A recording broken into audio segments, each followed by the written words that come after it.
Hey guys, welcome back to the Casual NBA Fanatic podcast. Now, Jokic absolutely sucked in these playoffs, and there's no understating that.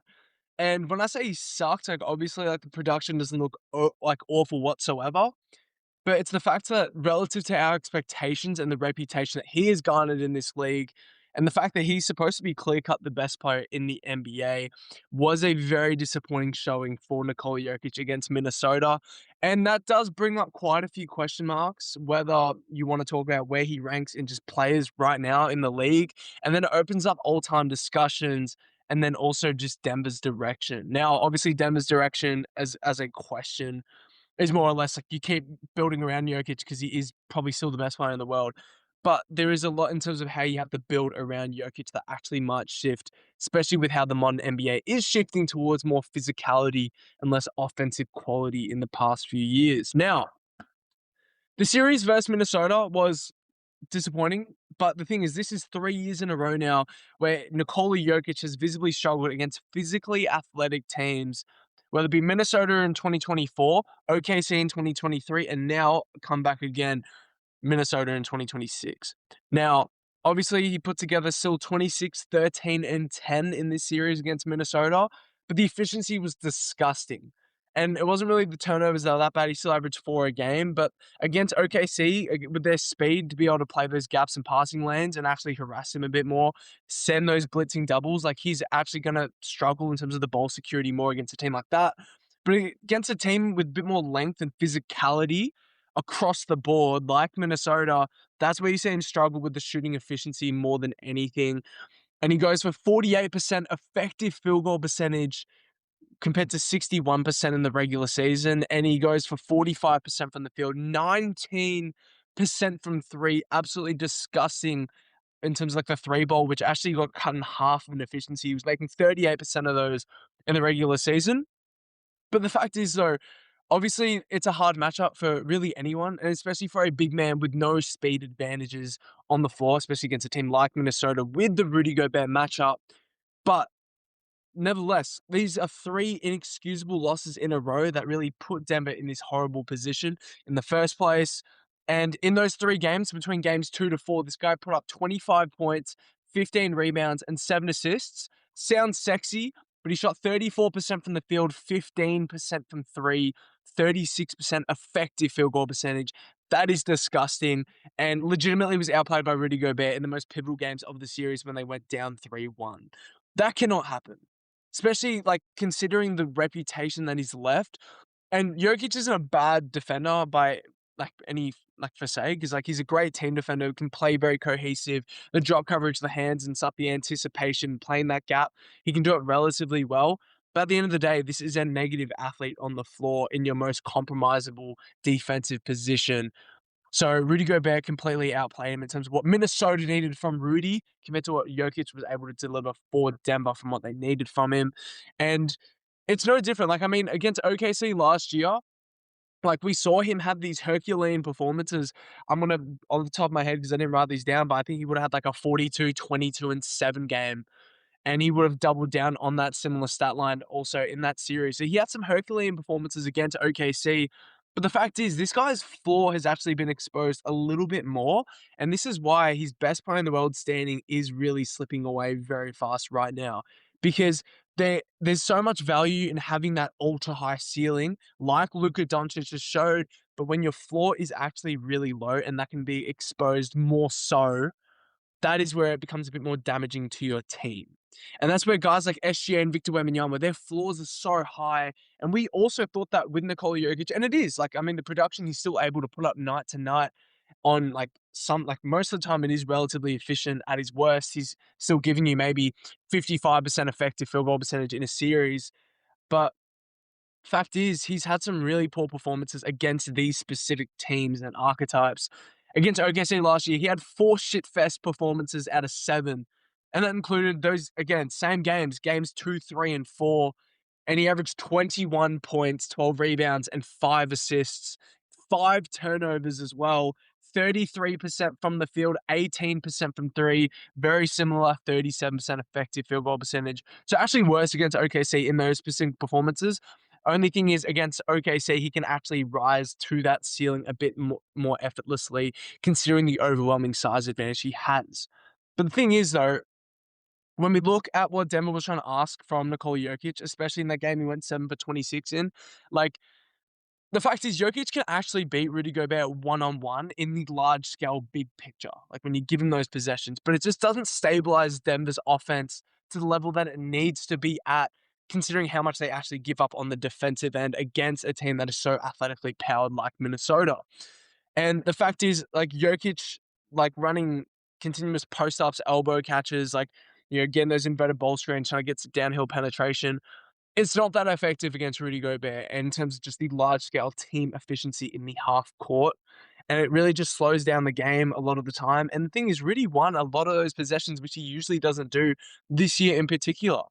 And in terms of just what we've seen, the dynamic with Denver the past few years, like, with Jokic, it's more about in the postseason, it's more been about forcing the production, forcing the numbers, instead of just that glamorous efficiency and offensive hub juggernaut that he was during the championship run and pre-championship run as well, especially when this Denver team was healthy. And it's upsetting because this was the healthiest that Denver probably could have gotten. I know Aaron Gordon had the hamstring injury, but Denver were healthy for the most part compared to a lot of the years that they've had when Jamal Murray was struggling, when they had really undermanned talent on the roster. Like, this was a great opportunity for Denver, and they could have hopefully have coasted a few games in the Spurs series, waited for Aaron Gordon to come back. And when you have Aaron Gordon playing that role against Victor Wembanyama, that big physical guy at the hip, making him uncomfortable, you have a real chance in that series, and you don't get to see it through because you couldn't take care of business against Minnesota, the matchup that you guys chose. And in large part, not really to do with anything coaching-wise or personnel-wise. I think the biggest reason for this was just the underperformance that you got from your stars. I know Jamal was bad, but at the end of the day, yes, Jamal played like a superstar this entire season, but it does come down to your best player. And obviously for Jokic, again, it's a hard matchup. It's hard enough to go against, and like zooming out the last 3 years against OKC and the 2 bouts against Minnesota, it's hard to go against these historic rim protectors whilst also dealing with this obscene, the extra crush and gap help on any of his drives, on any of his post-ups.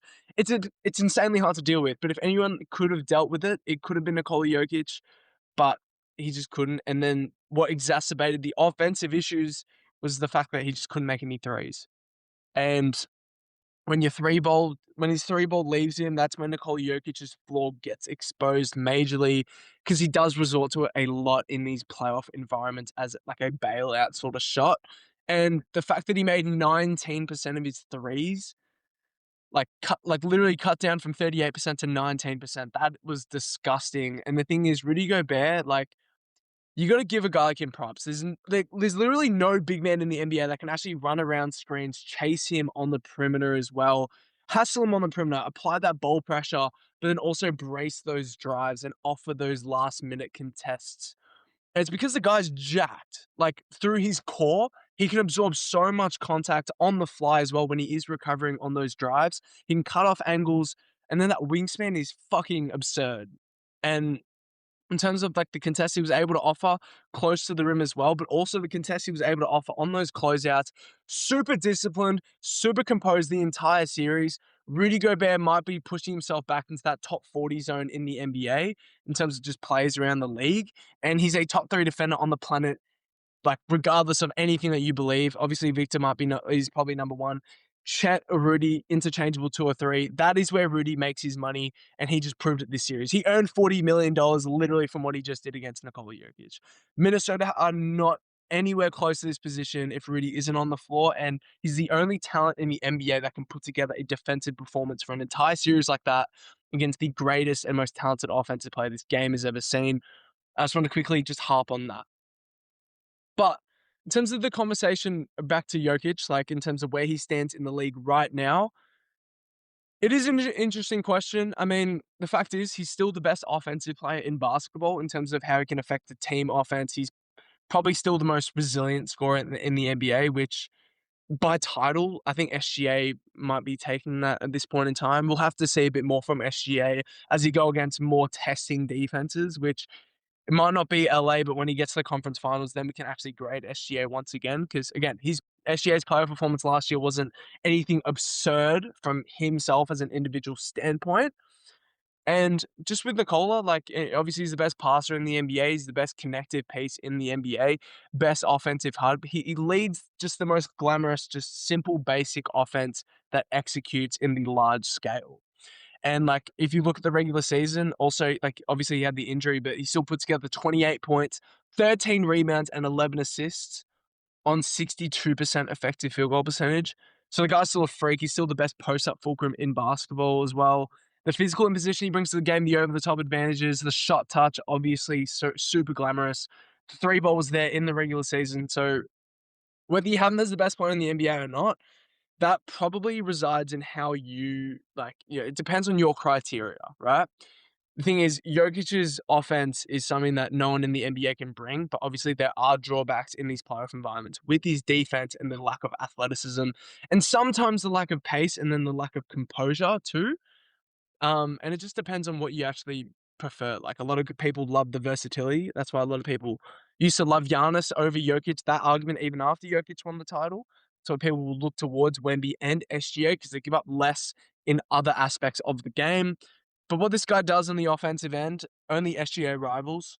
And SGA, I don't think does anything near what Jokic can do with the efficiency in the large scale and like the dependability of his like offense. It's not even just the dependability as a scorer, it's how he can manufacture advantages better than anyone in the NBA. So I think he's the second best player in the NBA though, like in saying that, because obviously I value what he does, but the fact is SGA's just been better than him the past 2 years. Yes, you can look at the stats, you can look at the advanced analytics. I don't care whether you want to look at their head-to-head matchups or just like literally just the eye test when you watch SGA and what he brings to OKC, that unique value of shot creation to a team that really lacks the shot creation and a team that really didn't have J-Dub all year round and had to depend on second-year AJ Mitchell to be their secondary ball handler. Yes, Chet Holmgren's an all-star. He can't create offense anywhere near the same resiliency. A lot of Chet's offense is really just off-ball gravity and the roll man athleticism and whatnot. SGA carries that half-court offense, and they're still the championship leader right now. And in terms of what Jokic has brought to Denver in these critical situations, it hasn't matched what SGA has done. And obviously, we need to see SGA get tested against a high-level defense. And again, against LA, LA is a very credible team defense right now. It won't be like what it will be like going against Minnesota or San Antonio in the conference finals if they get past LA. But I do think SGA, he plugs more holes for your team and the dependability as an offensive player. Yes, Jokic as a talent, but SGA is very, very close to matching that same level of reliability. And obviously, by the end of the year, depending on what happens between Wemby and SGA, I think one of those two guys will hold the title, and it will, like, that title will be taken away from Jokic for the first time since 2023. And in terms of just the all-time standing, like, I don't think there's really much to talk about here. The only interesting thing that I think people need to start realizing now, just the question about how the past 3 years affects his all-time standing. I think a lot of us jumped the gun. So after he won the championship in 2023, a lot of people would have thrusted him straight up to, top 25, anywhere between 15 to 25. I think I had him about 27 because I value older generations quite a lot. Right now, I might have him around the 20, anywhere between 20 to 25, around that range, right? And because I do value championships, I think championships, like, relative to your era, they're still, championships are like you're still the best player in the world when you win. It's the greatest feat in the world.